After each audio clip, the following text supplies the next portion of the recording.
Nah, kali ini kita pengen bahas kendaraan di Malaysia dan bahas soal pajak kendaraan yang ada di Malaysia, dan kita ingin compare between Indonesia, Malaysia.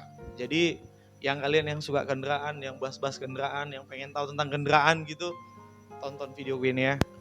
Sebenarnya aku terinspirasi mau buat konten ini ceritain pengalamanku ini di video ini karena waktu itu yang aku jalan-jalan di Johor, terus aku naik Grab di Johor di Malaysia, terus aku tanya-tanya super Grabnya. Aku naik Grab car ya.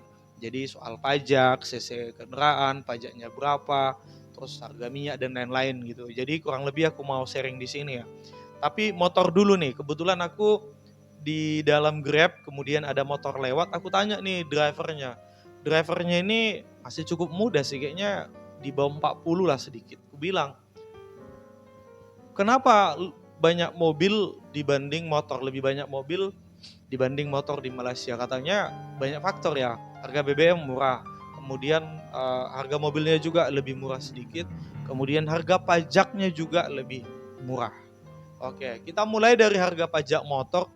Ini hanya sampel secara kasat mata aja dari dalam mobil Grab ini. Aku tanya kayak motor yang lewat ini nih, ini pajaknya berapaan, gue bilang.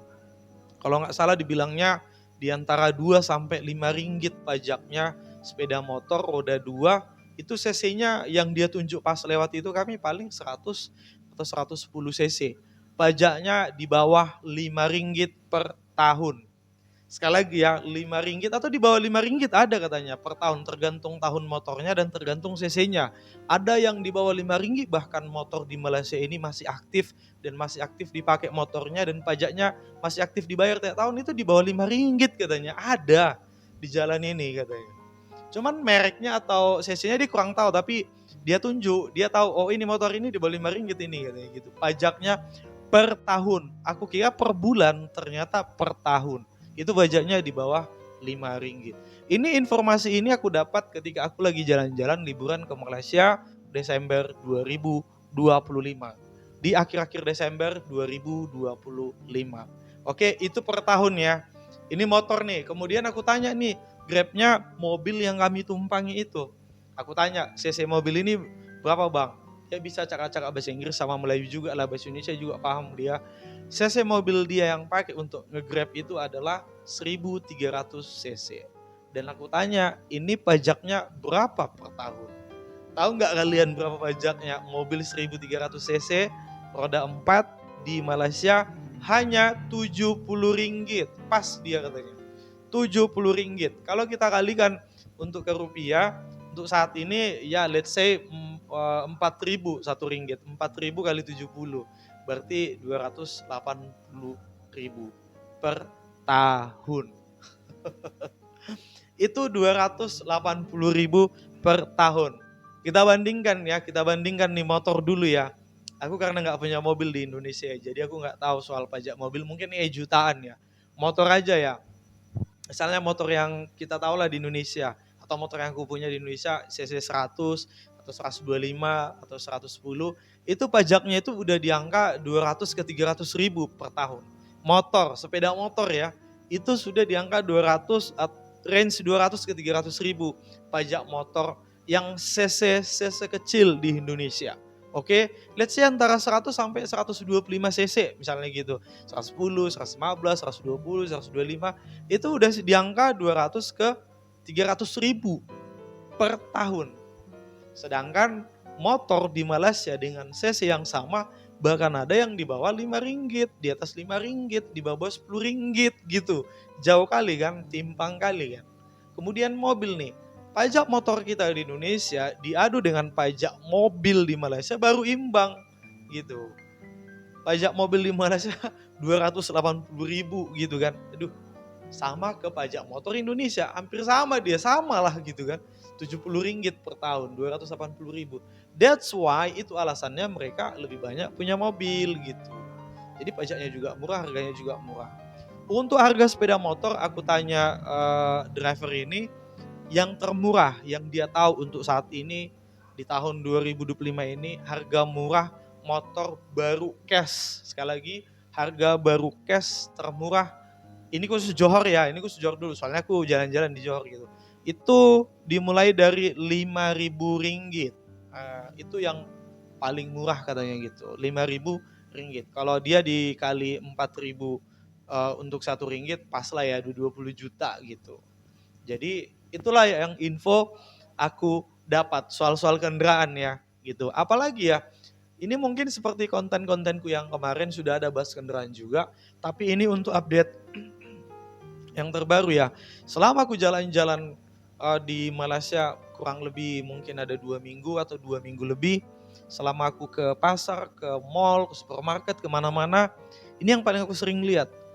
Pertama, lalu lintas ya, nggak ada terobos lampu merah. Kemudian ada yang naik sepeda kuliah di Johor, naik sepeda nih manual, sepeda biasa, itu ikuti lampu merah. Kalau stop dia juga naik sepeda ya. Selama di Johor aku kurang lebih 2 atau 3 minggu itu saya nggak pernah lihat kecelakaan. Mau di jalan kecil, jalan sempit, di gang-gang, di jalan besar, jalan kayak jalan lintas provinsi, segala bus, segala kontainer entah lewat itu, saya nggak pernah lihat kecelakaan. Atau di jalan tol bahkan hingga per Desember 2025, saya kurang lebih 2 minggu atau 3 minggu di Malaysia, tepatnya di Johor ini, saya tidak pernah lihat kecelakaan secara langsung di depan mata saya gitu. Atau contoh lain, ada yang ngemis-ngemis, ada yang ngamen-ngamen, terus ada yang getok-getok jendela, bersihin-bersihin jendela kaca lampu merah, nggak ada. Ada yang ngemis-ngemis, terus ada yang malak-malak, nggak ada. Ada yang ngamen-ngamen ketika kita makan di kaki lima atau di mana, tidak ada gitu. Itulah yang aku lihat di lalu lintas yang tepi jalan secara kasat mata lah gitu. Saya nggak pernah lihat tambal ban tepi jalan atau jual-jual minyak ketengan tepi jalan, saya nggak ada lihat ini di Johor ini ya. Apalagi ya soal kendaraan ya. Public transportationnya kalau untuk yang lebih favorit di Johor ini aku rasa Grab ya. Kemana-mana aku lihat naik Grab lah. Nah untuk saat ini juga yang motor itu untuk angkat delivery kayak delivery food, delivery barang gitu.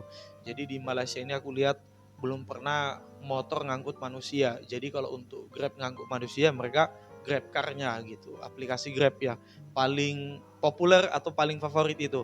Ada mungkin satu lagi InDriver gitu. InDriver pun ada, tapi yang sering kami pakai di sini dan teman-teman sekitarku, kita kemana-mana pakai Grab gitu, atau kalau nggak pakai bus. Apalagi ya soal jalan udah, Grab juga udah.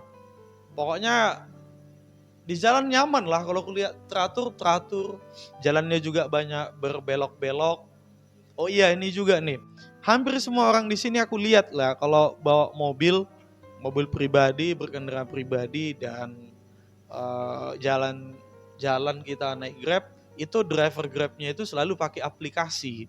Dan teman-temanku pun yang punya mobil di sini, mereka punya mobil dan warga di sini tinggal di sini, mereka pakai aplikasi Google Maps. Kalau di Indonesia mungkin pakai Google Maps. Di sini yang paling terkenal Waze. Waze itu yang paling banyak dipakai warga Malaysia yang aku lihat.